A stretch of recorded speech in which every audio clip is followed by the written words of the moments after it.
Over the last couple of weeks, our focus has been multiplication, and we've been learning a lot about equal groups and arrays. A funny thing happened over the weekend. I started seeing arrays and equal groups all over my house. I was going for a walk and I stepped out my door, and the first thing I saw was my garage door. On that garage door, I saw an array.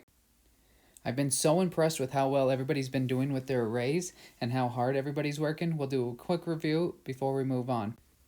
Remember that when we're solving for arrays, we count the number of rows first. And rows go from left to right or side to side. And in this picture, we have 4 rows. Then we figure out how many columns we have. And in this picture, I have 8 columns. My next step is to write my equation. And I always start with my number of rows first, times my number of columns. And then I find my answer. And I find it easier to count by 4, so I'm going to count by 4s. 4, 8, 12, 16, 20, 24, 28, 32. So 4 times 8 equals 32. I want to take another look at this equation. So far, we've just been calling those numbers and this your answer. But mathematicians like us use actual names when referring to the numbers that we multiply by. The numbers you multiply together are called factors. And the answer to a multiplication equation is called the product. So let's start using our math vocabulary when solving these multiplication equations. The next array I saw on my walk was my mailbox. In my head, I was able to count the number of columns and count the number of rows.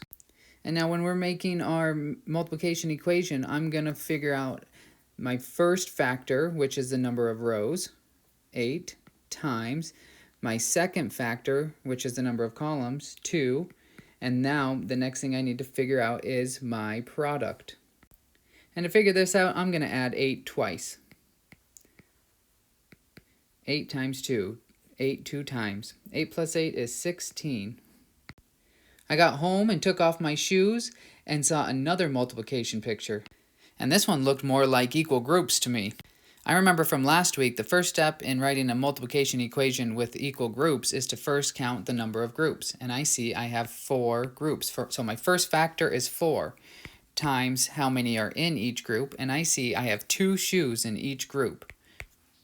And I'm going to count by 2's this time to find my product. So I have 2, 4, 6, 8. My product is 8. I got pretty hungry after my walk, so I went into the kitchen to see if I could make some food. And I couldn't decide if I wanted donuts or muffins.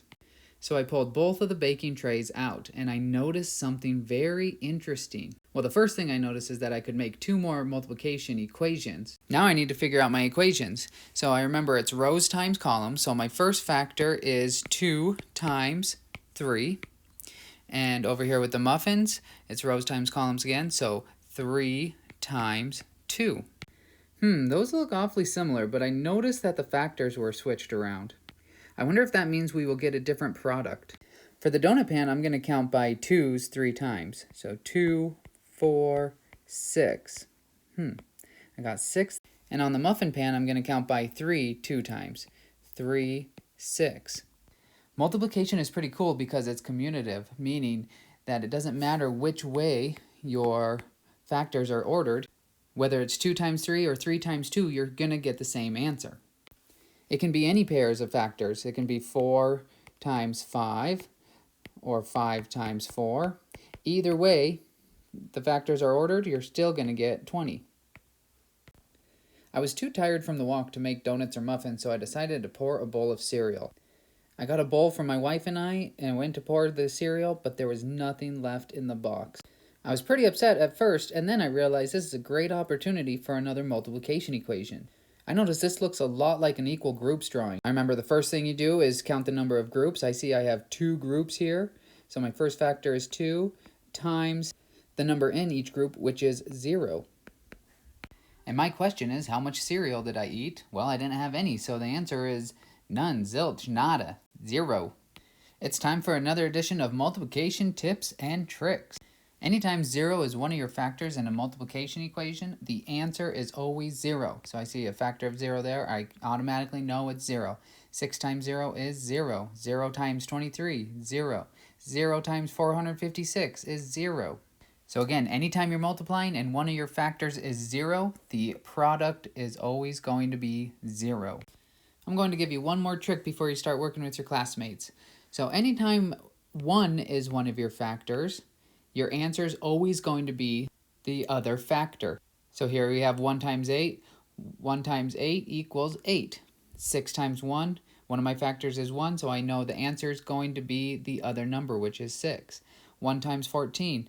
I notice 1 is one of my factors, so I know the product is going to be the other factor, which is 14.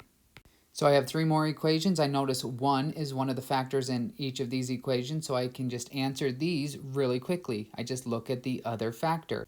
Just looking at these equations, I know what my answer is going to be because I'm multiplying by 1. So it's always going to be the other number. So 7 times 1 equals 7. 28 times 1 equals 28. 1 times 9 equals 9. I want everybody to try to find a multiplication picture around their house. When you find one, take a picture of it, and tomorrow I'll show you how to upload it to Google Classroom.